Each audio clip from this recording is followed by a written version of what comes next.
तो जो उस समय की ब्रिटिश गवर्नमेंट थी, क्योंकि जो लोग प्राइवेट बैंकर्स थे, हमारा अपना प्राइवेट बैंक था लाला लौतीराम केदारनाथ बैंकर्स, तो हर ज़िले के अंदर एक बैंक को, एक जो उस समय मौजूद आदमी होते थे, उन्हें ब्रिटिश गवर्नमेंट ने ऑथराइज कर दिया कि आप अपनी करेंसी चला सकते हैं।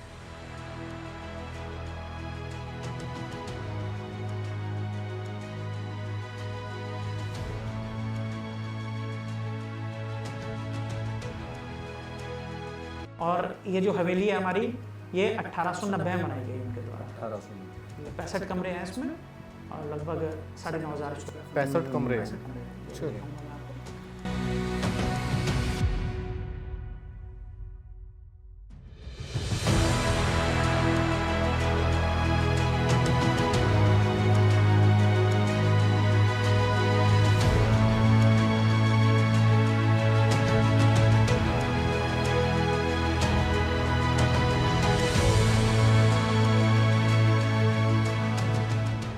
अठारह के आसपास इस पूरे क्षेत्र का सबसे जो डेवलप टाउन आप कह सकते हैं वो मंगलौर हो गया था। उस समय रुड़की नहीं था। रुड़की में मात्र 5-7 घर थे, गांव से भी छोटी स्थिति में था। 1903 का चित्र है, आप अपने दर्शकों को भी दिखाइएगा। और ये जो ये खींचा हुआ है उस समय photo school Thomson College Roorkee, 1903 के आसपास वो तहसील बनी, बस स्टैंड के बराबर वाली तहसील। और उसका जो उद्घाटन कार्यक्रम था उसका ये चित्र है। देखिए, जैसे कहीं अनाथ आश्रम, विकलांग बच्चों के आश्रम, बुजुर्ग लोगों के आश्रम, कुष्ठ आश्रम, जो मैं निरंतरता से जाने का प्रयास करता हूँ। क्या है, एक तो यहाँ सकारात्मक ऊर्जा है। जब आप किसी की सेवा करेंगे तो निश्चित रूप से बहुत सारा पॉजिटिव ऑरा आपके चारों तरफ बनेगा, है ना। ये कोई राजनीति से संबंधित कोई काम नहीं है, लेकिन सामाजिक रूप से जब भी आप कोई अच्छा काम करेंगे, और मैंने दुनिया का जो भी व्यक्ति जब किसी मानव मात्र प्राणी के अंदर ईश्वर का अंश देख के उसके लिए कुछ भी सेवा करेगा तो उसका निश्चित रूप से ईश्वरीय आशीष उस पर मिलेगा। उसके अंदर भाई ने शुरू करवाया था कार्य। अच्छा, इन्होंने आए कहने लगे भाई ये जो है ये कलश रखो और जो अस्थि है उन्हें इसमें भरवाओ। अच्छा, वो भरवा दिया हमने। मैंने जी अब कहाँ कहने भरद्वार चले गए लेके। अच्छा, शहर की जनता ने मुझे इतना स्नेह दिया, किस्मती मैं तो दोबारा निर्दलीय भी जीत गया। चुनाव लड़ूं ना लड़ूं कोई वो नहीं है, लेकिन उनका जो भार मेरे ऊपर है वो जीवन भर के लिए है। मैं निर्दलीय के रूप में चुनाव लड़ा, लोगों ने मुझे आशीर्वाद दिया, भार है उनका मेरे पे और मैं जब तक जिंदा हूं उनका भार चुका नहीं सकता। मैं चाहे चुनाव जीवन में ना लड़ूं, मुझे कोई वो नहीं है। नगर निगम के पैसों की गाड़ी इतना गोपनीय रखा जाता था। देखिए आप नगर निगम को, आज तो छोटी सी चीर की 10 रुपए की चीर क्या है, उस समय टाटा सफारी नगर निगम ने खरीदी। पार्षदों को 5 साल ये भी नहीं पता चला कि ये नगर निगम के पैसों की गाड़ी है, जिसमें प्रदीप पत्रा 5 साल घूमे, तेल गिरवाया। लोग कहते हैं ना मोदी जी से 15-15 लाख रुपए लीजिए, ऐसा चर्चा चलती है ना कभी कभी। तो मैं कहता हूं आपके टीवी के माध्यम से कि रुड़की शहर के प्रत्येक नागरिक के 1-1 लाख रुपए निकल रहे। कोई शराब पी के खुश है, कोई जुआ खेल के खुश है, कोई लोगों की संपत्ति कब्जा के खुश है, कोई लोगों के पैसे मार के खुश है, कोई चैरिटी करके खुश है। संपत्ति कब्जाने वाला मामला बार बार आता है। हर शहर की एक पहचान होती है और हर पहचान के पीछे एक इतिहास। कुछ नाम सिर्फ आज से नहीं जुड़े होते, वो समय के कई दौरों को पार करते हुए एक विरासत बन जाते हैं। रुड़की एक ऐसा शहर जिसकी गलियों में आज भी बीते वक्त की आहट सुनाई जा सकती है, जहाँ कुछ कहानियाँ सिर्फ किताबों में नहीं, दीवारों, आंगनों और लोगों की यादों में बसती हैं। एक ऐसा ही नाम जिसके साथ जुड़ा है एक लंबा इतिहास, एक दौर जब भरोसा सिर्फ कागज पर नहीं, इंसान के नाम पर चलता था। एक समय ऐसा भी था जब रुड़की के पूर्व मेयर गौरव गोयल के दादा के नाम की यहाँ करेंसी या कहीं तो सिक्का चलता था, और उस वक्त उन्होंने शहर के लिए कई जमीनें दान भी की थी, जो आज शहरवासियों के काम भी आती है। इतना ही नहीं, आगे जाकर गौरव गोयल को रुड़की के प्रथम नागरिक के तौर पर जिम्मेदारी मिली। शहर की जनता ने निर्दलीय मेयर बना दिया। लेकिन हर विरासत की असली पहचान उसकी चमक में नहीं, उसकी सादगी में होती है। और जिंदगी जिंदाबाद की इस खास कड़ी में हम कोशिश कर रहे हैं सिर्फ उनके पद या पहचान से नहीं, बल्कि एक इंसान के रूप में उन्हें समझने की। तो चलते हैं इस सफर में। मेयर साहब, अभी कुछ समय पहले हमें जानकारी हुई कि आपके दादा का सिक्का शहर में चला करता था। जी, शहर में जिला सहारनपुर हुआ करता था। सहारनपुर जिले में जी। और ये बात काफ़ी हमारे लिए, नई जनरेशन के लोगों के लिए तो बहुत इंटरेस्टिंग भी है, क्योंकि ये डायलॉग अक्सर हम सुना करते हैं कि किसी के बाप का सिक्का चलता है क्या। तो वो बात आप कह सकते हैं। प्रॉपर करेंसी चलती है। बिल्कुल बिल्कुल बिल्कुल। जैसे आज रिजर्व बैंक ऑफ इंडिया के नोट चलते हैं, उस समय इनके शायद दादा के नाम से, मेरे दादा लाला केदारनाथ जी। उनके नाम से बैंकर्स लिखा जाता था। बहुत बढ़िया बहुत बढ़िया। अच्छा, यहाँ आके वो बात हमें महसूस हुई जब आपकी पुरानी हवेली हमने देखी जी। कि आपकी विरासत बहुत पुरानी है, शहर से आप जुड़े हुए हैं बहुत पुराने। सन 42 में इंडिया में जो चिल्लर बोलते थे, 1 रुपये से नीचे की करेंसी की शॉर्टेज होगी जी। और वो 1 आना, 2 आना, 4 आने, 8 आने और 12 आने ऐसी शॉर्टेज होगी। तो जो समय की ब्रिटिश गवर्नमेंट थी, क्योंकि जो लोग प्राइवेट बैंकर्स थे, हमारा अपना प्राइवेट बैंक था लाला लौतीराम केदारनाथ बैंकर्स मेन बाज़ार में, तो सहारनपुर ज़िले में हमारा मुख्य रूप से काम था। तो हर ज़िले के अंदर एक बैंक को, एक जो उस समय मौजूद आदमी होते थे, उन्हें ब्रिटिश गवर्नमेंट ने ऑथराइज कर दिया कि आप अपनी करेंसी चला सकते हैं। ठीक ठीक। तो वो करेंसी सन 42 से लेकर सन 47 तक चली। और देखिए, जैसे आज मेरे से पूछ रहे हैं, मैंने भी बहुत सारे लोगों से सुना, क्योंकि करेंसी तो मेरे पास है, जिन लोगों ने उसको यूज़ किया। एक पीसी गुप्ता जी हुआ करते थे, आज इस दुनिया में नहीं है। मैं कुछ लोगों के आपको नाम बता रहा हूँ जिनके मैंने इंटरव्यू लिए। मैंने स्वयं ने जा करके उनके इंटरव्यू लिए। इलमचंद धीमान जी आज दुनिया में नहीं है, NR गोयल जी, राजकुमार शर्मा जी, ऐसे कई लोगों के मेरे पास इंटरव्यू हैं। मैं आपको दिखाता भी हूँ और दूंगा भी लोगों को दिखाने के लिए। आज वो सभी लोग इस दुनिया में नहीं है, लेकिन आज से लगभग 10 साल पहले मैंने उनके इंटरव्यू लिए, तो उन्होंने बताया कि वो किस तरह चलती थी करेंसी, उन लोगों ने यूज़ करा उस करेंसी को। जिन लोगों ने यूज़ करा उन सबके इंटरव्यू मेरे पे हैं, और मैं आपको करेंसी दिखाता हूँ। देखना एक, जैसे आज state bank of India, Punjab national bank है, उस तरह से वो एक बैंक का नाम हुआ करता था। ये बिल्कुल ऐसा लग रहा है जैसे अशरफियों का थैला हो। कभी के समय में शायद अशर भी रखी जाती है उसमें। देखिए जी, ये हमारा वो प्रॉपर्ली बैंक था लाला लौतीराम केदारनाथ बैंकर्स के नाम से। ये दिखा देते हैं एक बार। ये 8 आना है जी, अच्छा 8 आना है। 8 आने का सिक्का है जी। बहुत बढ़िया। इसी तरह में 2 आने, 4 आने, 8 आने और 12 आने। अगर हमें कुछ 8 आने का लेना होता था उस समय, तो हम ये करेंसी थी, ये करेंसी थी। और हमारे बैंक में जाओ चिल्लर लेकर के कोई, तो उस समय 10 रुपये, 20 रुपये, 50 रुपये का नोट, 100 रुपये का ले आओ, और वरना आप 2 बैंक में और वहां से चिल्लर ले आओ।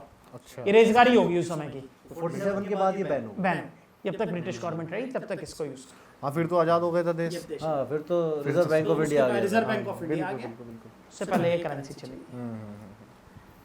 मैं आपको एक और दिखाता बैंक हूँ उस चित्र। समय खत्म कर दिए गए थे, जैसे आपका प्राइवेट बैंक में थे, जैसे ये सब बैंक है ना, इलाहाबाद इंडियन बैंक, ये सब प्राइवेट हुआ करते थे। आप इनमें जाके देखेंगे तो इनके जो संस्थापक हैं उनकी फोटो लगी हुई है, सबकी लगी हुई है। साउथ के बैंक है बहुत सारे, तो वो गवर्नमेंट ने नेशनलाइज कर दिए, मर्ज हो गए, कुछ बैंक बंद हो गए। हमारा बैंक बंद हो गया उस समय। आपको अगर उस समय मर्ज कर देते तो आज बड़ा वो होता नाम। ये देखिए जी, ये चित्र है हमारे ग्रैंडफादर के फादर लाला लौतीराम जी। ये 1903 का चित्र है, आप अपने दर्शकों को भी दिखाइएगा।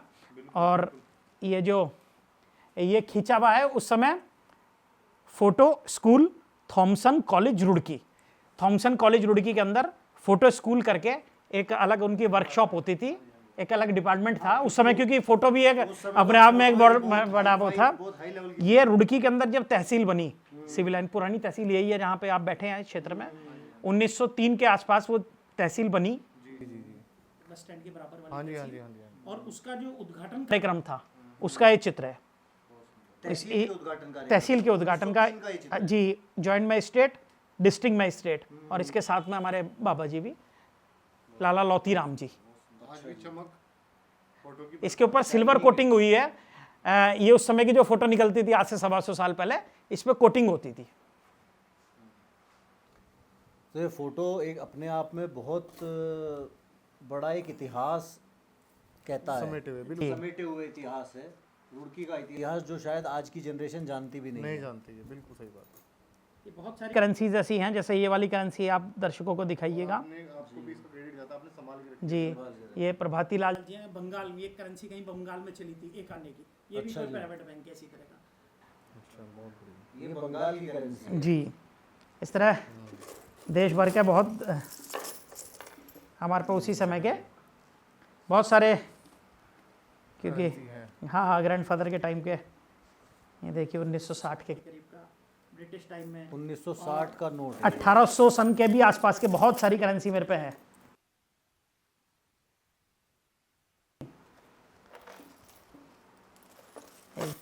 ये कभी इंडिया हमारे देश में चला करते थे ये? जी कभी ढेला पाई बोलते अब तो ये गले में डालते हैं, ढेला पाई गले जी में हाथ में वही तो डालते हैं शायद। हाँ हाँ ये मुझे लगता है वजन के हिसाब से चलते थे उस समय। ये तांबे का होगा। तांबे का है ये 1944 का है जी। जी।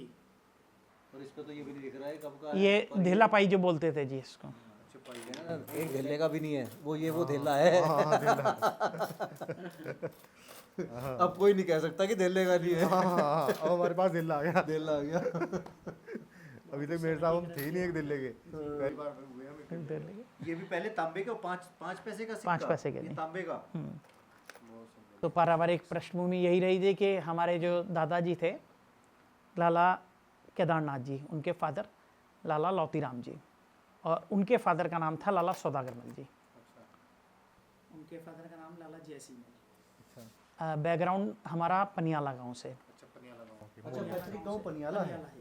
पनियाला में 1830 के आसपास इस पूरे क्षेत्र का सबसे जो डेवलप टाउन आप कह सकते हैं वो मंगलौर हो गया था। उस समय रुड़की नहीं था। रुड़की में मात्र 5-7 घर थे, गांव से भी छोटी स्थिति में था। तो जो टाउन डेवलप हुआ वो मंगलौर।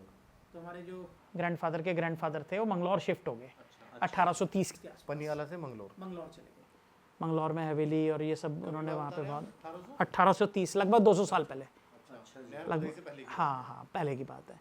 तो मंगलौर शिफ्ट हो गए। उसके बाद में फिर मंगलौर डेवलप हुआ। उसके बाद रुड़की डेवलप होना शुरू हुआ। 1870 से तेज़ी से बढ़ा। तो 1890 में फिर हमारे ग्रैंडफादर के फादर रुड़की आ गए। रुड़की आने के बाद ये जो जहाँ पे आप बैठे हैं पुरानी तहसील, ये रुड़की का सबसे पुराना मोहल्ला है। नहर जब खुदी, नहर की जितनी मिट्टी थी सन 45-50 में वो सारी यहीं डली। रुड़की की सबसे ऊंचाई की जगह है। अच्छा हम इस समय रुड़की सबसे ऊंची जगह बैठे हैं। और ये जो हवेली है हमारी, ये 1890 में बनाई गई उनके द्वारा। 1800 में 65 कमरे हैं इसमें और लगभग 9,500 स्क्वायर फुट। 65 कमरे हैं। 65 कमरे हैं। ये दिखाऊंगा मैं आपको। तो अभी इसका कुछ हिस्सा जो टूट गया था वो घेर बन गया, लेकिन वैसे अभी मेंटेन है काफ़ी। आप भी रहे हैं इसमें कभी? ना मैं नहीं रहा जी। हाँ पिताजी रहे। मेरा जन्म तो दूसरे मकान में हुआ, लेकिन फादर रहे सामने ही, पास में ही मकान है जी। हमने इसको फिर अपने वर्कशॉप के यूज़ में, गोडाउन यूज़ में ले लिया था बाद में, जब सब लोग परिवार के बाहर चले गए तो फिर ये गोडाउन यूज़ में आ गया मकान। लेकिन अब भी इसकी मरम्मत कराते रहते हैं तो मेंटेन। और अभी तक ये जीवंत खड़ी है, ये बहुत बड़ी बात है। हमारे ग्रैंडफादर जो थे वो मंगलौर, क्योंकि हमारा फिर पैतृक गांव रहा तो वहाँ से जुड़े रहे। उससे पहले पनियाला के अंदर हमारी एक बड़ी पुरानी पुश्तैनी हवेली रही, उसको बाद में धर्मशाला मंदिर बना दिया गया। हाँ बाद में आप देखेंगे उसका लिंटर जो है, लिंटर क्या कड़ियाँ हैं उसमें लगभग 25 फुट ऊंचाई पे है, आज भी है। फिर उसमें कुछ विवाद रहे, किसी ने कब्जा कर लिया, रह गए हैं। पनियाला के अंदर बहुत पुरानी इमारत है। और फिर गौशाला के लिए बहुत बड़ा एक ज़मीन हमारे गोयल परिवार की ही, लगभग 8-10 जो हमारे 5-6 पीढ़ियाँ पहले, तो ज़मीन वहाँ पर दे दी गई थी पनियाला में। अनाज रखने के नाम की कोई ज़मीन बोलते हैं उसको, नाम दिमाग से उतर रहा मेरे। तो अब उसमें अंदर गौशाला बनी है। वो पूरे गोयल परिवार ने, हमारे पनियाले से आए हुए लगभग 15-20 फैमिली हैं जो रुड़की के अंदर गोयल हैं, उन सब की वो भूमि थी, खेवट की भूमि बोलते हैं उसको क्या, तो वो सारी भूमि फिर आज उसमें गौशाला बन गई। गौशाला बनी। उसके बाद जब हम मंगलौर गए तो मंगलौर में फिर हमारे ग्रैंडफादर के जो फादर थे उन्होंने जैन गली के अंदर शिव मंदिर एक बना हुआ है, बड़ा शिव मंदिर है, उसका निर्माण कराया। हमारे ग्रैंडफादर ने सन 43 में मंगलौर में ही जी, जैन मंदिर के सामने ही है, जैन गली में। और फिर सन 1943 में मंगलौर के अंदर नेहरू नेशनल इंटर कॉलेज की स्थापना की। आज भी पत्थर उनका लगा हुआ है और वहाँ फोटो भी जब खराब हो जाती है मैं भेजता हूँ नहर के किनारे, उसकी मैं आपको दिखाऊंगा फोटोग्राफ वगैरह। तो आज भी सन 43 का पत्थर वहाँ पे लगभग। तो क्या उसका जो मैनेजमेंट है उसका आप कोई पार्ट है जो नेहरू? देखिए हमारे ग्रैंडफादर ने, आप समझिए कि बहुत बड़ी बहुत सारी संपत्तियाँ दान की, मुजफ्फरनगर, मेरठ में, और आप समझिए कि मथुरा, वृंदावन, आपके अयोध्या, कई जगह ऐसी हैं जहाँ धर्मशालाओं पे हमारे ग्रैंडफादर का और उनके फादर के नाम लिखे हुए हैं आज भी। लेकिन हमारे ग्रैंडफादर की एक बात रही कि हमारे फादर ताऊजी और चाचा जी कभी किसी संस्था के मेंबर नहीं बने। अच्छा जी, जो चीज़ हमने दान कर दी कभी उसमें दोबारा जाके नहीं गए। अब वहाँ की जो मैनेजमेंट कमेटी है वो खुद देखेगी, उसमें ना कभी गए ना कभी जाने की इच्छा है। आज हम रुड़की की मतलब कुछ पारिवारिक ऐसी- मेंबर नहीं है। हाँ, कोई परिवार का मेंबर नहीं है। आज संपत्ति आज हम दिखाएंगे जो हाँ, आपके हाँ। बड़ों ने दान की हुई है, और आज भी वो उसमें कोई ना कोई संस्था। आपने रुड़की की बात की तो मैं रुड़की से शुरू करूंगा। इंडस्ट्रियल एरिया में के अंदर बैडमिंटन हॉल बना हुआ है। 1980 में स्मॉल स्केल इंडस्ट्री, क्योंकि हमारा इंडस्ट्री का ही काम है, तो इंडस्ट्री के जो पदाधिकारी थे उन्होंने आग्रह किया है कि ऑफिस बनाने के लिए हमारे पास कोई भूमि नहीं है। तो स्मॉल स्केल इंडस्ट्री को मेरे ताऊ जी सुरेंद्र जी ने वो भूमि स्मॉल स्केल इंडस्ट्री को 2000 स्क्वायर फुट ज़मीन सुनहरा गांव में रोड पे ही दान दी ऑफिस बनाने के लिए। किसी कारण से 10-20 साल उसमें अपनी ज़मीन दान दी स्मॉल स्केल इंडस्ट्री को ऑफिस बनाने के लिए। उसमें किसी कारण से 10-20 साल कुछ नहीं हो पाया, तो फिर इंडस्ट्री वालों ने सबने मन बनाया क्यों ना इसे बेच करके इंडस्ट्रियल एरिया प्रॉपर के अंदर वहाँ कुछ बना दिया जाए, ऐसा ऑफिस या कुछ भी। तो 20 लाख रुपए की लगभग वो उन्होंने 2003-4 में वो संपत्ति बेची, और बेच करके बैडमिंटन हॉल, एक बहुत बड़ा बैडमिंटन हॉल वहाँ पे बनाया। अभी चलेंगे, मैं आपको दिखाऊंगा वहाँ पर बैडमिंटन हॉल का निर्माण कराया। उसमें भी हमारे ताऊ जी की उन्होंने फ़ोटो लगाई वहाँ पर। हम उसके सदस्य नहीं हैं, ना कभी इच्छा रही। उसके बाद आप आइए काली का मंदिर, प्राचीन काली का मंदिर। ये माता वाला बाग, जब हम रुड़की में आए तो माता वाला बाग हमारा था, लगभग 20-22 बीघे में बाग था। बहुत बड़ी माता की मूर्ति लगी हुई थी। एक कुआं था बड़ा, उसमें वो हेड चलता था जिससे पानी निकलता है, वो चलता था यहाँ पर। बाद में आज़ादी के बाद फिर बाबा जी ने इसको कॉलोनी बना करके बेच दी, लोगों को दे दी रहने के लिए। और मंदिर, एक मंदिर का निर्माण कराया, लगभग 1.5 बीघे में मंदिर है वो। ब्राह्मणों को रहने के लिए कुछ मकान दिया। आज ब्राह्मणों के मकान भी उसके अंदर है, बाहर दुकानें भी ब्राह्मणों ने खोल रखी हैं, और उस मंदिर का रख रखाव करते हैं। प्राचीन काली का मंदिर, हम उसकी इवन मेंबर भी नहीं है समिति के, ना हमें आवश्यकता है, ना हम। लेकिन रुड़की में काफी मान्यता है उस काली हमने मंदिर जो भी चीज़ दान दी उसका कोशिश की कि उसमें कभी हमारे परिवार की ओर से कोई दखल ना हो। आर्य ओपन, बाबा जी आर्य समाज के मेंबर थे एक्टिव, तो यहाँ पे आर्य समाज को व्यायामशाला के लिए स्थान चाहिए था। तो व्यायामशाला के लिए जब स्थान चाहिए था तो बाबा जी ने परचेस करके ये भूमि, बनामा है हमारे पास उसका, होशियार सिंह जी से परचेस करके बनामा आर्य समाज के नाम कराया। उस समय सन 44 की बात है, आज़ादी से पहले, और नाम रखा गया आर्य व्यायामशाला। आर्य व्यायामशाला के लिए वो संपत्ति खरीदी गई और आर्य समाज व्यायामशाला बनाई गई। उस समय व्यायामशाला बनाई। बाद में वो संपत्ति सिंचाई विभाग को किराए पे दे दी, गोडाउन वगैरह बनाने के लिए। वो 20-25 साल उनके पास रही। सन 90 से फिर आर्य समाज ने वो लेकर के बाद में इसमें आर्य उपवन का निर्माण कराया। आर्य उपवन की जो पूरी संपत्ति है। ऐसे आप सिविल लाइन में जाएंगे तो सिविल लाइन में रुड़की टाकीज जो था, हमारे दूसरे ताऊ जी, बाबा जी के दूसरे भाई के बेटे राजेंद्र सेठ उनका नाम था। हमारे जो बाबा जी के बेटे थे उनका नाम सुरेंद्र जी, हमारे फादर का वीरेंद्र जी, एक चाचा हमारे राजेश जी। ऐसे ही बाबा जी के जो भाई थे सूरजमल जी, उनके बेटे राजेंद्र सेठ जी। ऐसे ही जिस हवेली में आप बैठे हैं, ये हमारे ग्रैंडफादर के फादर ने बनाई थी। तो इसमें भी हमारे बाबा जी लाला केदारनाथ जी और उनके भाई जो सूरजमल जी थे, वो दोनों की कंबाइंड हवेली है। बाद में जब उनके बच्चे सब लोग चले गए तो फिर वो हमें दे गए। अच्छा, हमारे ताऊ चाचा और जो बाबा जी के भाई के बच्चे थे वो सब लोग फिर, क्योंकि हम यहाँ रह रहे तो रख रखाव के लिए कि आप ही रख लो इसको, हवेली को। सब लोगों का बड़ा स्नेह रहा। कोई परिवार हमारा आज भी इकट्ठा है, कोई वो नहीं है, तो फिर वो हमें दे करके गए हवेली। अच्छा, ऐसे ही रुड़की टाकीज हमारा था सिनेमा, हमने सन 90 में वो बेचा। रुड़की टाकीज स्क्वायर पूरा यहाँ से वो बनाया आप ही के परिवार ने था? जी जी जी, रुड़की टाकीज हमारा ही था। रुड़की टाकीज ये समझिए हमने किराए पे दे रखा था। सिविल लाइन में एक फैमिली है, उनको किराए पे दे रखा था, उन्होंने किराए पे उसको चलाया, बाद में हमने उसको बेचा। तो रुड़की टाकीज से इधर आएंगे आप, साई मंदिर के सामने स्टेशन क्लब। हमारे जो ताऊ जी थे राजेंद्र सेठ जी, जो सूरजमल जी के बेटे, मैंने बताया आपको बाबा जी के भाई के, उन्होंने उसका निर्माण कराया स्टेशन क्लब का, बाद में चलाने के लिए दे दिया। ताऊ जी के जब बेटे रहे हमारे प्रमिल जी, अनिल जी, डेथ हो गई उनकी दोनों की। जब तक वो रहे मेंबर रहे, अब उसमें कोई मेंबर नहीं है। टेलीफोन एक्सचेंज के सामने, टेलीफोन एक्सचेंज के सामने को, अब उसमें कोई मेंबर नहीं है फैमिली का, ना हमें आवश्यकता है। ऐसे ही आप देखेंगे रामपुर गांव है, बाबा जी ने सन 60 में लाल बहादुर शास्त्री विद्यालय का वहाँ पे नींव रखी। थोड़ा नीचे उतर के नीचे है उतर स्कूल। के। हाँ जी। एक स्कूल बनाया नेहरू नेशनल इंटर कॉलेज, दूसरा बनाया लाल बहादुर शास्त्री इंटर कॉलेज। आर्य, ये पुरानी तहसील में आर्य समाज के लिए एक 2000 स्क्वायर फुट का प्लॉट दिया। पुरानी तहसील जो माता वाला बाग है, इसी बाग में, अपने बाग में से आर्य समाज के लिए एक भूमि दी गई। आज भी वो आर्य समाज के पास भूमि है। उस पर कुछ लोगों ने कब्जा कर लिया था, बाद में कुछ का खाली हुआ, कुछ का नहीं हुआ। वो भूमि हमारे द्वारा दी गई। अनेकों ऐसे काम है बाबा जी द्वारा जो कराए गए, किए गए हैं। तो इतनी बड़ी विरासत है आपकी, आपके पिताजी ने बहुत बात ऐसी बताई होंगी आपको शहर के बारे में जो शायद अभी के लोग नहीं जानते होंगे, क्योंकि सिक्के चला करते थे जब 1944 की बात आप कर रहे हैं, तब आज़ाद भी नहीं हुआ था देश। तब कैसा था रुड़की, तब उसके बारे में थोड़ा बताइए। जब अंग्रेजों ने यहाँ पे आके ये नहर वहर का भी काम को इस तरह मैं आपको बताता हूँ, आज दुनिया में नहीं है, रामनगर में एक बाबूजी हुआ करते थे, शादीलाल लखानी जी। अच्छा जी, नाम तो सुना है। बहुत मशहूर आदमी थे, चुनाव भी लड़े और बड़े सामाजिक व्यक्ति थे। आप समझिए कि मैं उनसे मेरी मुलाकात हुई आज से लगभग 12 साल पहले। मैं बैठा था एक दिन, बाबूजी से आशीर्वाद लेने के लिए गया था, क्योंकि सामाजिक रूप से मिलना जुलना रहता ही है सबसे। तो बैठे रहे एक दिन, घंटा 2 घंटा, बहुत सारी बातें निकल के आई, क्योंकि उस समय वो पाकिस्तान से आए थे। तो वो मुझे कहने लगे, भाई गौरव, तुम्हारे जो बाबा जी थे लाला केदारनाथ जी, हमारे घर में उनके शायद सिस्टर की या किसी की फैमिली में शादी थी, और सन 50 में जब हम रुड़की में रहते थे तो हमारे परिवार आना था, शादी थी, तो रुड़की में उस समय कोई धर्मशाला नहीं थी, हमें बारात ठहरानी थी। तो आपके बाबा जी ने अपनी हवेली के हमें 10 कमरे दिए आपकी बारात ठहराने के लिए। तो शादीलाल लखानी जी रामनगर से थे, मुझे याद है उनकी बात। पाकिस्तान की बहुत सारी बात उन्होंने शेयर करी मेरे से, घंटों एक दिन बिठाए रखा, तो बहुत सारी आशीर्वाद दिया। मेरा एक क्रम जारी रहे, मैं लगातार प्रयासरत रहता हूँ।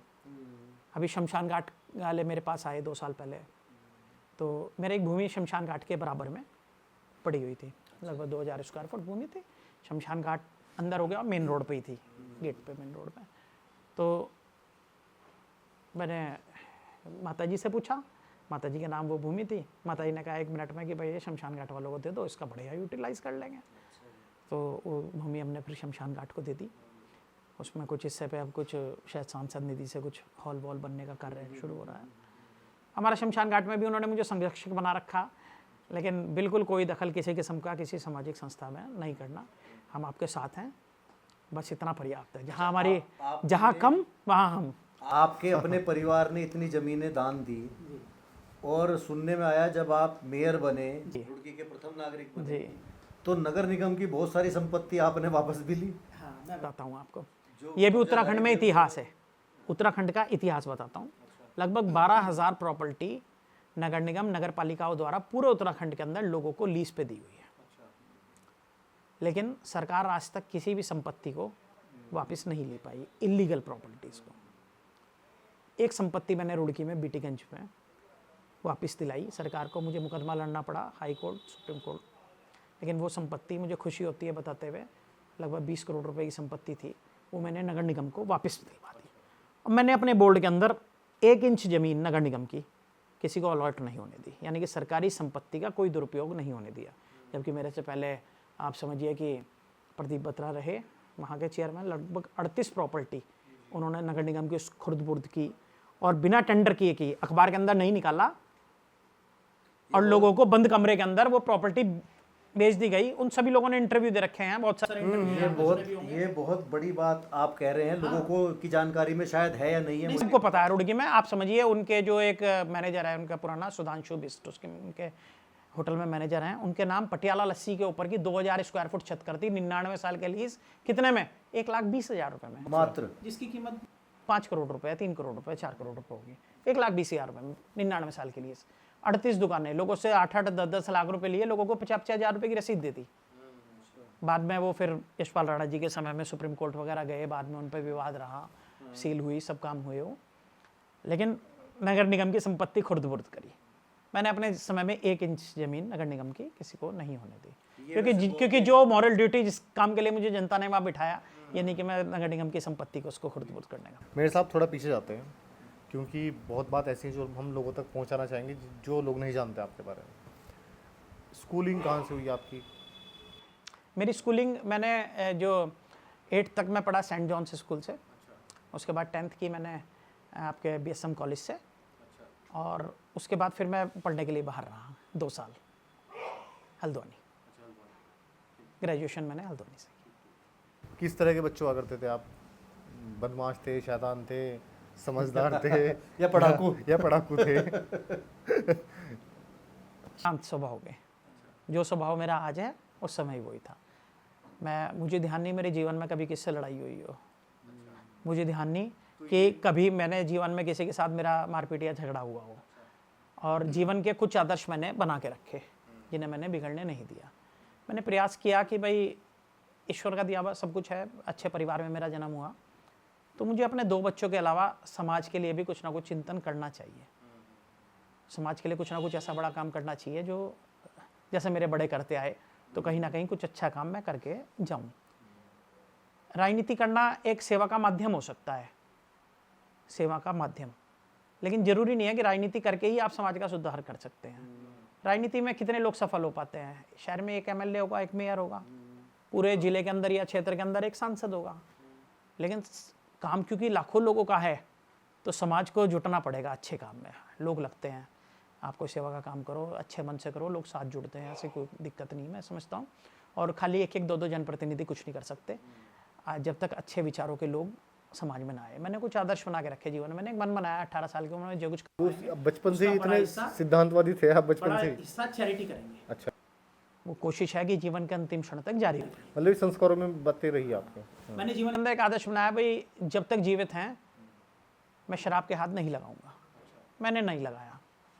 मैं जब तक जीवित हैं मैंने सिगरेट तंबाकू नहीं पिएंगे, नहीं पिया, है ना जी। मैंने जब तक जिंदा हूँ 18 साल की उम्र में जब तक जिंदा हूँ कभी मांसाहार या अंडा भी नहीं खाऊंगा, नहीं खाया। 18 साल की उम्र में ये संजीदगी आपके अंदर थी, मैं ये समझ कभी आपके अंदर थी। मुझे जुआ या कोई गलत काम नहीं करना तो नहीं करना, मुझे लोगों की संपत्तियों पे निगाह नहीं रखनी। मेरे पास ऐसे अनेकों जीवन के अंदर ऑफर आए, अनेकों ऑफर आए मेरे पास जीवन के अंदर ऐसे, जब बहुत सारी चीज़ें मुझे डिस्प्यूटेड लैंड कहिए, 100 रुपये का माल 20 रुपये में। आज शहर के अंदर कुछ रईस हैं जिनमें हमारे क्षेत्रीय विधायक भी हैं, है ना। कुंडली तो बहुत लोगों की और बहुत है, लेकिन मैं क्यों किसी पे टिप्पणी करूं, जो डिस्प्यूटेड लैंड के बने हुए अरबपति खरबपति लोग हैं। ऐसे जीवन के अंदर सैकड़ों बार ऑफर्स आए, लेकिन कभी जीवन के अंदर 1% भी मन के अंदर ऐसी इच्छा ही नहीं हुई कि कोई गलत कमाई का मुझे पैसे चाहिए। ईश्वर का दिया हुआ सब कुछ है, और व्यक्ति की कमाई मैं समझता हूँ जहाँ वो संतुष्ट हो जाए वो उसकी कमाई है, जहाँ पे भी वो संतुष्ट हो जाए। जीवन में संतुष्टि जो है वो बहुत जरूरी है, वरना पैसे की कोई सीमा नहीं है। ऐसा किसी किताब में नहीं लिखा है कि मैं 100 रुपये कमा रहा हूँ और आप 10,000 कमा रहे हैं और आप बहुत ज़्यादा खुश हैं और मैं कम खुश हूँ। ऐसा कहाँ लिखा है? हो सकता है मैं 100 रुपये कमा के भी 10,000 कमाने वाले से बहुत खुश हूँ। और एक चीज़, बेसिक चीज़ है, व्यक्ति का जो जीवन है वो लिमिटेड समय का है। यहाँ कोई 500-700 साल नहीं जीना। एक आदमी का जो औसत आयु है वो 70-75 साल की है। औसत आयु जीने को 20 साल का बच्चा भी जा रहा है और 80 साल का आदमी भी जा रहा है। औसत आयु 70-75 वर्ष की है, जिसमें से 44 साल में जी चुका हूँ। अगर मेरे पास सब कुछ बहुत बढ़िया रहा तो मेरे पास 25-30 साल बच रहे। सब कुछ बहुत बढ़िया रहा तो, अन्यथा अगले 20-25 मिनट का भी नहीं पता मुझे। हाँ, ये तो सच्चाई है कि जीवन का कुछ अगर सब कुछ बहुत बढ़िया रहा तो 20-25 साल हैं, अन्यथा 20-25 मिनट का नहीं पता। तो इन 20-25 साल के अंदर मैं धोखाधड़ी करके, किसी के साथ ठगी करके कोई 100, 200, 500, 1000, 2000 करोड़ कमा लूँ तो क्या? इन 20-25 साल के अंदर मैं बहुत गलत काम करके लोगों के गले काट के राजनीति में उच्च पदों तक पहुंच जाऊं तो क्या? वो जो टाइम पीरियड है वो नहीं बढ़ रहा। वो 20-25 कुछ भी गलत काम करके वो 50-40 नहीं हो रहे। वो समय जो है हमारे पास लिमिटेड है। उस समय का हम बेहतरीन इस्तेमाल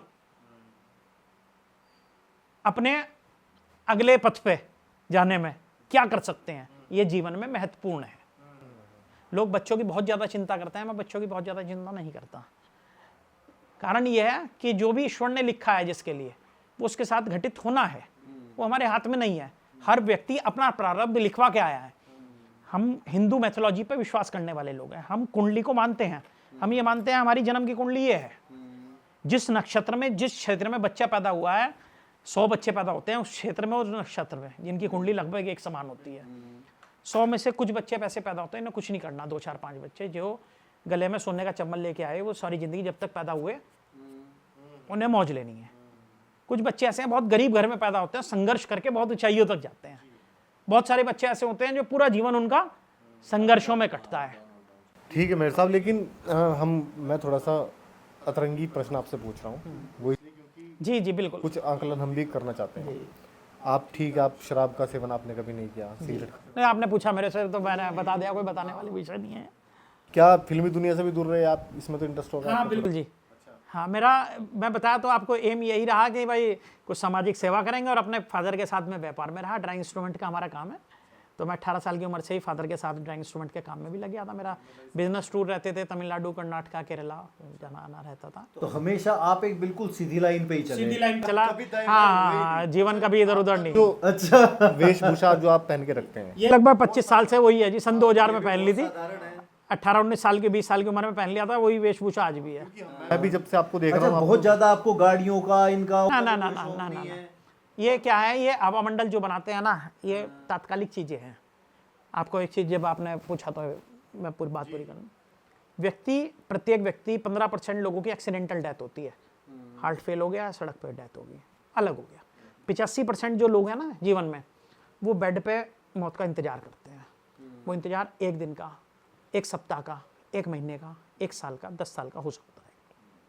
और जब आदमी बेड पे इंतजार करता ना, क्योंकि छोटे जीवन में अनुभव बहुत सारे लिए, मेरी जो बहुत उठना बैठना था वो बुजुर्ग लोगों से ज्यादा था, अनुभव बहुत मिले जीवन के। तो व्यक्ति जब बेड पे आता है ना, तो फिर वो आकलन करता है अपने जीवन का कि यार तू 20 साल में कैसा था, 30 में कैसा था, 40 में कैसा था, 50 में कैसा था, 60 में कैसा था, और अब तू जाएगा यहाँ से। उस व्यक्ति को पता है कि अब बेड पे से उठा नहीं जाने का, अब यहाँ से मृत्यु ही होनी है। अब वो 1 दिन में आवे या 1 साल में आवे तो ईश्वर तय करेगा। लेकिन मैं क्या चीज़ ऐसी थी जो कर सकता था और मैंने नहीं करी। लेकिन जब आदमी असहाय हो जाता है ना हाथ पैर से, फिर वो अच्छे विचार भी उसके दिमाग में आए, तो जब उसके हाथों पैरों में ताकत नहीं होती, वो क्रियान्वयन की उस चीज़ को क्रियान्वयन नहीं कर सकता, कोई भी नहीं कर सकता। बिल्कुल। और अगर आप आज उसको क्रियान्वय कर रहे हैं और अपने अच्छे बच्चों को संस्कार दे रहे हैं, आपको दान धर्म, चैरिटी, आश्रमों में, स्कूलों में कुछ कर रहे हैं और अपने बच्चों के हाथ से भी करा रहे हैं, तो बच्चे को भी वैसे ही संस्कार मिलेंगे। आपके बाद वो भी करेगा, उसे भी चिंतन करना पड़ेगा। उसका बाप भी जब बेड पे लेटेगा तो वो अपने बाप की बात सुनेगा। अगर बाप कुछ कहेगा उसे कि भाई ऐसा नहीं, ऐसा कर दो, तो वो करेगा। हर्ष भाई, हमने तो कभी कथा वथा कोई सुनी नहीं, लेकिन मेयर साहब के विचार सुन के देखिए ये क्या है कि ये जीवन की सत्यता है, ये जीवन की सत्यता है। और कुछ चीजें ऐसी हैं कि खाली बोलने से नहीं, जब उसे आप आत्मसार करोगे तो सत्यता। राजनीतिक क्षेत्र में मेरे प्रतिद्वंदी हो सकते हैं, मेरे से ज्वेलस करने वाले भी लोग हो सकते हैं, होने भी चाहिए, लेकिन अगर आप सही है ना, तो सही को तो सही कहना ही पड़ेगा। एक छोटा सा, जब इतना बात हो ही रही है तो 1 मिनट की और मैं विषय सुनाऊंगा आपको। एक पंडित जी थे, मैंने बड़े विद्वान व्यक्ति के मुख से एक बात सुनी थी, मैं आपको बता रहा हूँ। मृत्यु हुई, मृत्यु होने के बाद ऊपर गए, जब उनका खाता खोला गया, तो खाता खोलने के बाद अब आप 10 अच्छे कर्म करके ऊपर जा रहे हैं और मैं 1 करके जा रहा, तो कैटेगरी में फर्क तो होगा। आपको कुछ ज़्यादा अच्छी कैटेगरी मिलेगी, मुझे हल्की कैटेगरी मिलेगी। तो पंडित जी को ईश्वर का जो प्रतिनिधि थे, जो सबको सजा और वो दे रहे थे, अच्छा दे रहे थे, उन्होंने पंडित जी को कुछ, आप ये मान सकते हैं मानक स्वरूप कुछ सोना दिया कि आप इतने समय आपको यहाँ पे रहना है और आप यहाँ का ऐश्वर्य भोगिए। कुछ साधारण से लोग थे, पंडित जी को दे दिया गया। उन्हें ईश्वर के प्रतिनिधि ने हीरे मोती दिए कि आप इतने समय यहाँ रहेंगे। पंडित जी नाराज हुए, ईश्वर के प्रतिनिधि से कहा कि आपने मेरे साथ भेदभाव किया, मैंने सारे जीवन ईश्वर की पूजा अर्चना करी, कोई ऐसा श्लोक नहीं जो मुझे कंठस्थ ना हो, मैंने जीवन में कोई गलत काम नहीं करा, सारे जीवन ईश्वर की पूजा अर्चना करी, मेरे साथ भेदभाव किस बात का। उन्होंने कहा पंडित जी आपने हीरे मोती दान भी तो नहीं करे। उन्होंने कहा इन्होंने भी कहाँ करे होंगे, गरीब आदमी, इनके पास कहाँ के हीरे मोती। ये वो लोग हैं, जब इनके गेट पे कोई दीन दुखी आता था ना, इन्हें मिलता था तो इनकी आंखों से पानी आता था, और ये उसका दुख दूर करने के लिए सतत प्रयत्नशील रहते थे, है ना। अगर इनके पास कुछ नहीं होता था ना, तीसरे के पास पहुंच जाते थे, भाई साहब इसके बच्चे का ऑपरेशन होना है और मेरे पास नहीं है, सैनी साहब आप मदद कर दो इनकी। तो किसी दूसरे के लिए, किसी तीसरे के आगे हाथ फैलाने में भी इन्होंने गुरेज नहीं करा। इन्होंने मानव के अंदर ईश्वर का दर्शन करा। तो इनकी श्रेणी आपसे ऊपर है। आपने तो ईश्वर को पूजा, आप तो हो ही श्रेष्ठ श्रेणी के, इसमें कोई दोहराई नहीं। लेकिन इन लोगों ने ईश्वर का दर्शन मानव के अंदर करके और मानव की सेवा करी, प्राणी मात्र की। तो इनकी कैटेगरी आपसे कम नहीं है, 21 ही है।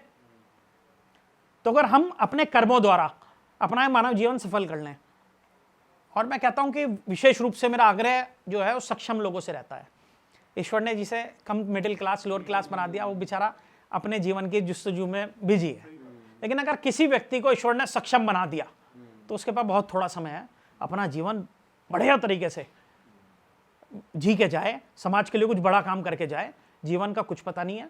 मुझे संतोष है इस बात का कि मैं राजनीतिक क्षेत्र में सफल हूं ना हूं, 1% भी कोई चिंता नहीं। मेरी योजना अगर होगी तो ईश्वर बनाएगा, किसी दूसरे से मुझे ना उम्मीद है और ना मेरा किसी के आगे किसी से कोई रिक्वेस्ट है। अगर ईश्वर को मेरी कोई योजना सोचा होगा कि गौरव गोयल के हाथ से कुछ अच्छा काम कराना है तो बनाएगा, और मेरा भगवान से यही प्रार्थना रहती है अगर अच्छा काम कराना होगा तो बनाना, वरना बिल्कुल मत बनाना। एक बहुत बड़ी पृष्ठभूमि आपकी रही है, बहुत बड़ी विरासत आपकी है, जिम्मेदारियां बहुत होंगी, एक बड़ी लकीर वो खींच के गए आपके पूर्वज। लेकिन आप उस बात के लिए सुकून महसूस करते हैं कि शहर ने भी आपको प्रथम नागरिक बनाने का मौका बिल्कुल दिया? बिल्कुल बिल्कुल। देखिए ये मैंने आपको फिर एक बात कही कि वर्तमान में किया गया कर्म व्यक्ति का भविष्य सुनिश्चित करेगा। अगर आप अच्छा बोगे तो दुनिया की कोई ताकत नहीं है कि आपको बुरा काटने को मिलेगा। ये आप ही का बिया हुआ बीज है, बोया हुआ, जैसा भी आप बोएंगे। शहर की जनता ने मुझे इतना स्नेह दिया, मैं दोबारा चुनाव लड़ूं ना लड़ूं कोई वो नहीं है, लेकिन उनका जो भार मेरे ऊपर है वो जीवन भर के लिए है। मैं निर्दलीय के रूप में चुनाव लड़ा, लोगों ने मुझे आशीर्वाद दिया, भार है उनका मेरे पे और मैं जब तक जिंदा हूं उनका भार चुका नहीं सकता। मैं चाहे चुनाव जीवन में ना लड़ूं, मुझे कोई वो नहीं है। मेरे साथ जितने भी लोगों ने चुनाव में काम किया उनमें से कुछ लोग तात्कालिक होते हैं, नाराज भी होते हैं। मैंने आज तक एक शब्द किसी के बारे में नहीं बोला, ना बोलने का जिंदगी में। उनका भार है मेरे ऊपर। मैं जब चुनाव लड़ा, जो 100-200 लोग मेरे साथ रहे, उनमें से 2-4 लोग नाराज हो गए, एक अलग बात है। अगर उन्होंने मुझे कुछ कहा भी ना, मेरे बारे में कहीं बैठ के शब्द भी कहा दिया, मैंने प्रतिक्रिया नहीं ना देने का जिंदगी में। मुझे जिस दिन उनकी जरूरत थी उस दिन वो मेरे साथ खड़े थे। जिस दिन मुझे जरूरत थी उनकी उस दिन वो मेरे साथ खड़े थे। जीवन के अंतिम क्षण तक मैं उनका कर्ज नहीं चुका सकता, वो मुझे कुछ भी कहें, लेकिन मेरे लिए वो सदैव उच्च स्तर के रहेंगे। अच्छा, जैसे आपकी इतनी अच्छी सोच है और आप हमेशा कुछ अच्छा समाज को देना चाहते हैं, जब अब पॉलिटिकल अगर हम थोड़ी सी बात करें, जब आप मेयर बने, आपके पास जिम्मेदारी आई, तो आपने उस 3-4 साल के अपने पीरियड में ऐसा क्या करने का प्रयास किया और उसमें क्या सफलता आपको मिली जिसे आप ये कह सकें कि मैंने रुड़की के लिए ये किया? देखिए, सबसे पहले मैं आपको बता दूं, रुड़की में मैं नगर निगम में मेयर बन करके गया और मैंने चुनाव किसको हराया?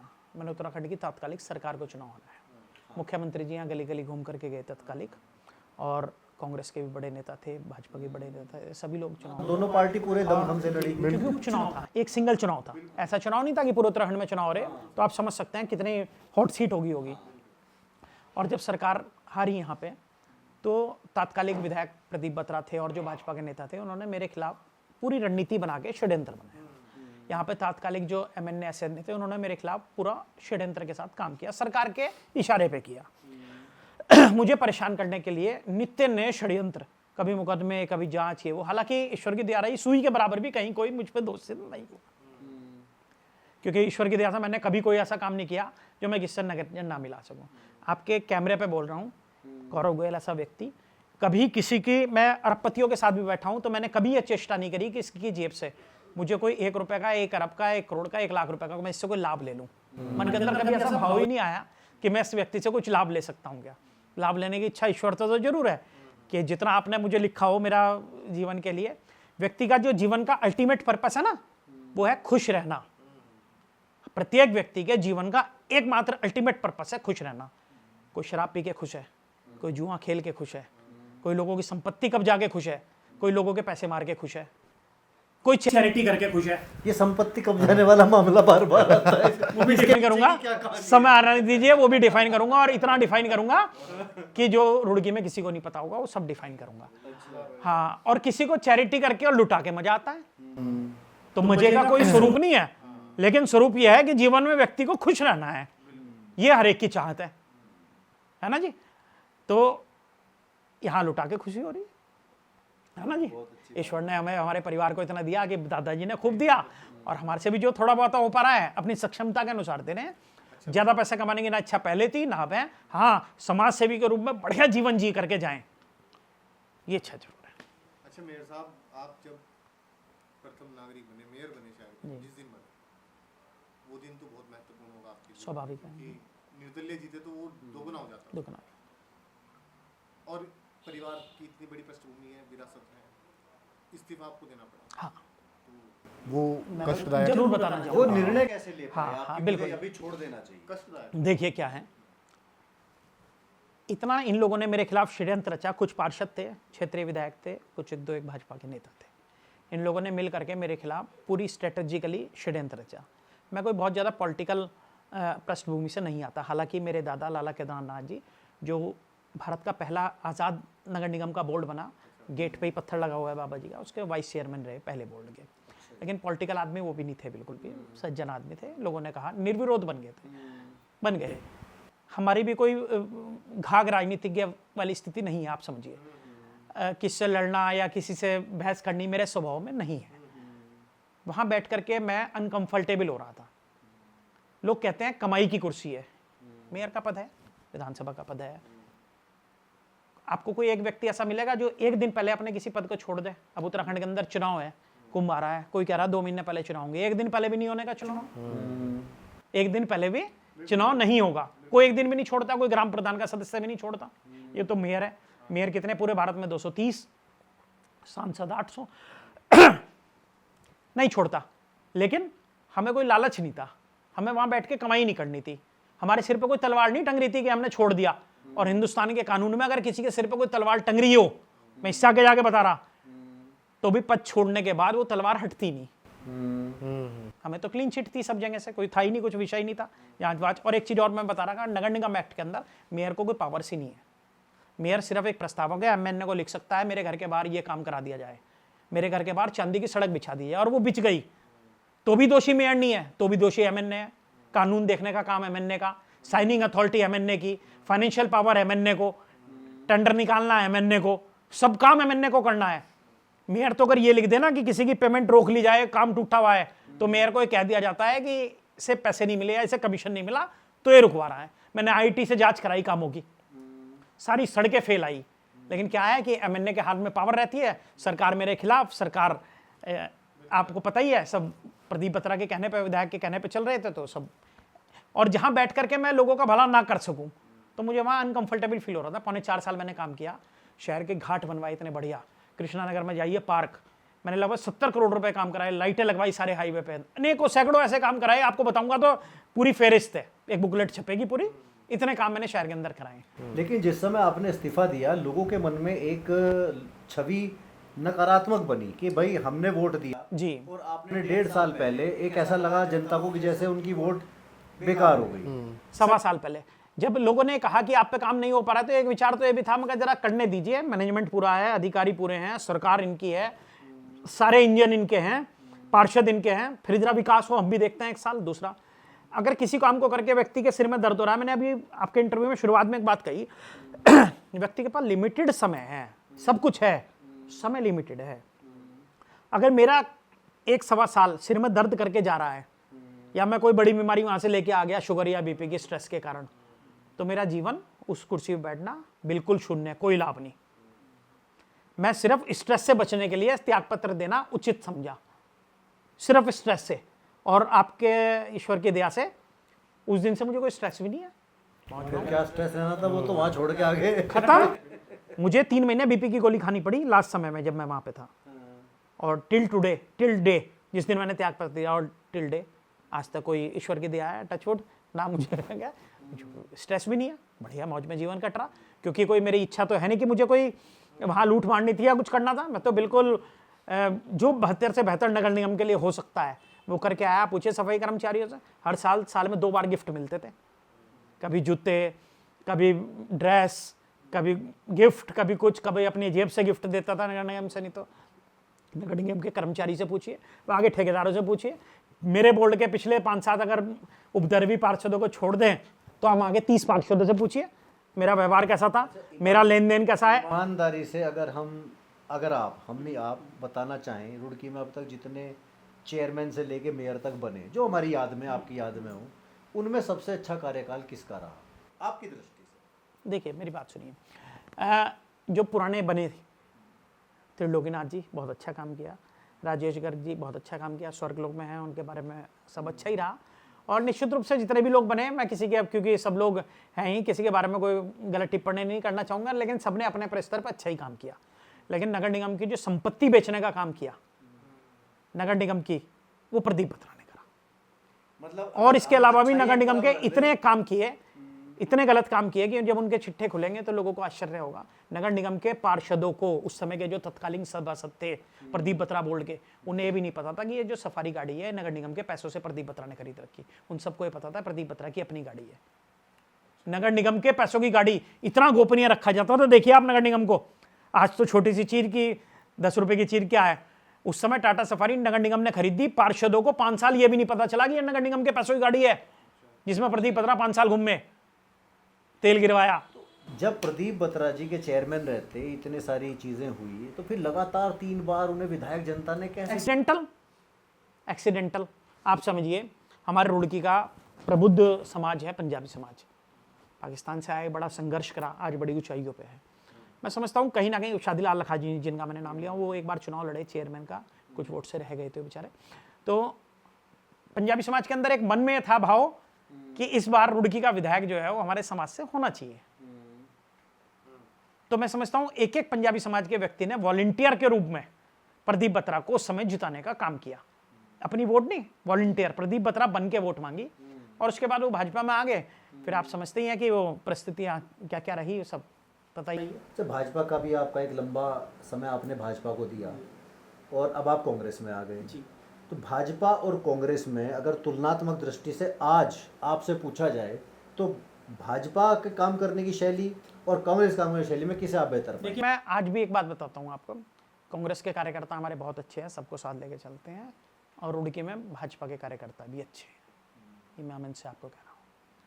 लेकिन क्या है, जब लीडरशिप नहीं खड़ी होने दी जाती, एक व्यक्ति रसगुल्ले बेचता बेचता कुछ लोगों को फ्री में रसगुल्ले खिला के जब कुर्सी बैठ जाता है, उसके बाद धन बल की राजनीति करता है, नीचे से ऊपर तक सब लोगों को ओब्लिगेशन से टिकट खरीद के लाता है, टिकट खरीद के साथ साथ बड़े बड़े पद भी पैसे दे करके लाता है, तो व्यवस्थाएं बिगड़ जाती हैं। जो छोटा कार्यकर्ता है, जो दरी बिछाने वाला कार्यकर्ता है, मेरे साथ के भारतीय जनता पार्टी में सैकड़ों ऐसे कार्यकर्ता हैं जिन्हें मैं समझता हूं वास्तव में आज अच्छे पदों पे होना चाहिए था, वो नहीं है बेचारे। क्यों नहीं है?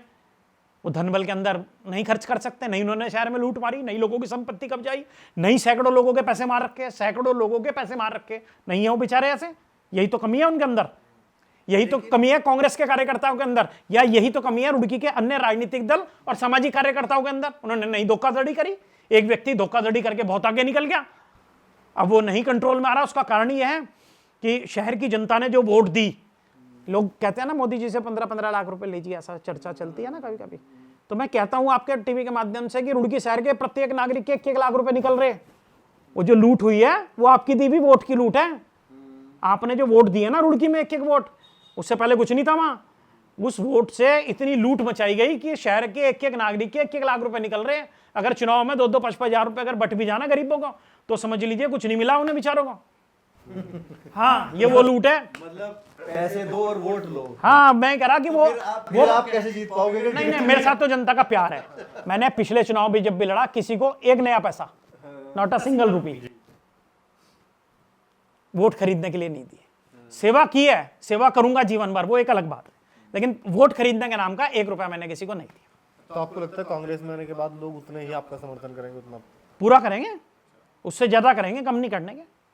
और कांग्रेस वालों ने, जो पुराने नेता कांग्रेस के हैं, उनका क्या रवैया है? आप देखिए मेरा, क्योंकि मैं मेयर रहा, मैं आपको बताता हूं, मैं मेयर रहा, निर्दलीय रहा, बाद में बीजेपी में भी रहा। आज तक किसी भी एक कांग्रेस के नेता ने, राजेंद्र चौधरी हों, सचिन गुप्ता हों, यशपाल राणा उस समय थे, इवन कोई भी 10-20 जितने भी बड़े नेता हैं, सबका एक ने भी मेरा आज तक विरोध नहीं करा। सब नगर निगम में आए, मैंने पूरा सम्मान दिया, जो उनका काम था प्रायोरिटी पे करा। भारतीय जनता पार्टी के भी कार्यकर्ता होगा, कांग्रेस के भी कार्यकर्ता, किसी का मैंने कभी ना भी उनका विरोध करा, ना गंदी राजनीति करी, ना टांग खींचने की राजनीति करी। और उन सबका स्नेह पहले भी मेरे साथ था, अब भी मेरे साथ है। रुड़की के सभी सामाजिक कार्यकर्ताओं का पूरा स्नेह है मेरे साथ। मैं बहुत सारों का नाम लेके बता सकूं जिनकी राजनीति खत्म कर दी, लेकिन नहीं ले रहा अभी नाम, समाने पर नाम भी लूंगा। भाजपा वाले का भी दिल से समर्थन आपके साथ है? गौरव गोयल की शक्ल पे रहेगा, 100% रहेगा, व्यक्तिगत। हाँ बिल्कुल रहेगा, 100% रहेगा, मुझे ऐसा पूरा विश्वास है। सब लोग मेरे संपर्क में हैं, सब लोग का आशीर्वाद मुझे। पार्टी तो उनकी माँ है ना। देखिए वो सब चीज है, लेकिन अगर पार्टी भी गलत करेगी ना, अगर पार्टी गलत करेगी, धनबल के अंदर एक ही व्यक्ति को आप सबको नकार करके एक व्यक्ति को जरूरत से ज्यादा करेंगे तो परिणाम देती है। मेरे चुनाव में पिछले में नहीं परिणाम दिया था, सब लोगों का सहयोग, आशीर्वाद उस समय मेरे साथ था, अब भी मेरे साथ है, और भयंकर रूप से आएगा, देखने को मिलेगा आपको, जबरदस्त। तो अगर कांग्रेस से आपको टिकट मिलता है तो आपकी दावेदारी तो खैर टिकट के लिए है ही, तो दमदारी से चुनाव लड़ा जाए, मजबूती के साथ चुनाव जीतने के लिए लड़ा जाएगा, जीतने के लिए जीतने के लिए लड़ा जाएगा, डिंगा मस्ती नहीं। चुनाव का मतलब युद्ध। और चलो भाजपा वाले तो आपका सपोर्ट करेंगे। नहीं, मैं मेरे कहने का मतलब आप मेरी बात समझिए, भाजपा और कांग्रेस तो अलग चीज होगी, बेसिक है रुड़की नगर की जनता। तो एक प्रश्न, कार्यकर्ता तो लिमिटेड है, भाजपा के भी, कांग्रेस के भी, अन्य दलों के भी। मुख्य चीज है रुड़की नगर की जनता जो लाखों की तादाद में है, उनका मुझे पूरा स्नेह है, मुझे पूरा स्नेह है। मैंने अपने जीवन में कभी किसी के लिए गलत नहीं करा, कभी किसी के 100 रुपये रखने की चेष्टा नहीं करी, कभी किसी का 100 रुपये का नुकसान नहीं करा। कैमरे पे कह रहा हूँ, अगर किसी का 100 रुपये का नुकसान करा हो तो 1 लाख का देनदार हूँ। कभी मन के अंदर ऐसा भाव नहीं आया कि किसी से 100 रुपये का लाभ ले लूँ या इसके 100 रुपये के साथ इसके साथ धोखाधड़ी कर लूँ।